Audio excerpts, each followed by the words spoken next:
bo'yicha haftada bir marta tadbirkorlik uchrashuvimiz bor. Hozir vaqtimni ko'p olmayman, sizlar bilan gaplashib qolaman. O'shaning bankda qanaqa masalalar bo'lsa, aytsangiz, o'zbek fikirlarga yana tezlashtiramiz, qanday to'xtalishlar bo'lsa, men o'rinbosar bilan birgalikda shu masalani hal qilamiz. O'shaning vaqtini ko'p olmay, nima masala sizniki? O'zdan chiqishingiz. Chorvachilikka kredit ajrab bersangiz, shu chorvachilik qilmoqchi edik. Chorvachilik qilishga sharoit bormi? Sharoit bor. Qayerda manzil? Manzil Nurobod. Nurobodda. Qaraymiz-da, har bir tadbirkor davlat dasturi bo'yicha yo'nalishi bor, mahalla loyihasi bo'yicha bor.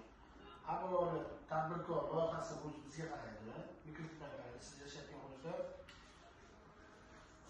hozir chiqdi. Ana mahalla ikki xil mana ungacha emas. 12%dan real bilan beramiz. Plastikasi 30 berdi. O'sha Infinbank biriktirgan hududidagi mahalla loyihasi bo'yicha amalga kiritamiz bor. Demak, Infinbankga murojaat qilish. Agar plastik orqali ochib olsangiz, tanlov qilasiz. Infinbankga murojaat qilasiz. Har bir tadbirkor uchun mana hokim yordamchi ta'sirnomasiga asosan 150 milliongacha pul beramiz. Masala bo'lsa, keyin telefon qoldirsangiz yozib olamiz. Sizchi? Assalomu alaykum. Men ta'lim kredit olmoqchi edim. Shunga Shartlarni bilasizmi? Ta'lim kreditini? Yo'q. Shartlari biz ayol havolingiz bor, ayol qizlarimizga foizsiz. Arizani ozma bolaga operatsiyalarni ta'lim kredit sayti orqali ariza jo'natasiz, shuni bankimizga tanlaysiz. Agar mikrokredit bank bo'lgan bo'lsa, hamma filiali bor, Namangan bank xizmati ofis filiali bor, o'shanda Namangan bank xizmati ofis filiali tanlab, ariza qo'yasiz, ariza qo'yadi, sizga aloqaga chiqishadi. Mas'ul kreditlar bo'yicha. Sizga-chi? Assalomu alaykum.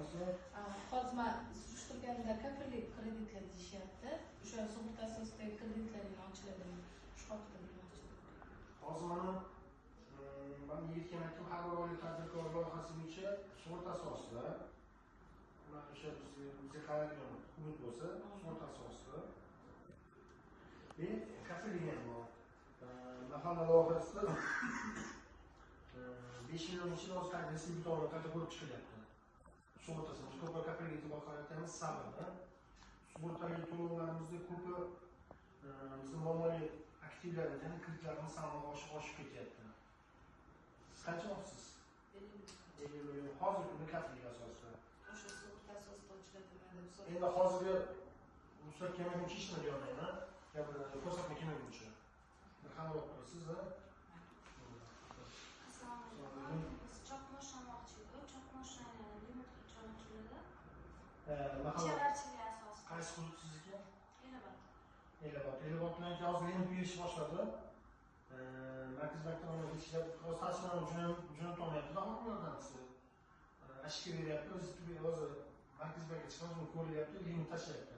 Siz birinchi o'rinda hokim yordamchisiga ariza qoldiring. Siz bank xodimi ham bilib borib, shu arizangizni o'rganib joyiga maqsadsiz joyingizni o'rganamiz. Masala yo'q, xudo xohlasa nimaki yordamchi beramiz. Avtokreditning turlarini bilsam bo'ladimi? Bo'ladi. Birdan tiklanuvchi avtokreditlarimiz bor. Foizlar ostiga batafsil pastda o'zi yigitimiz tushuntirib beradi sizga batafsil. Kimga qanaqa savol bor? Bunga rahmat hammangizga, vaqtingiz uchun uzr.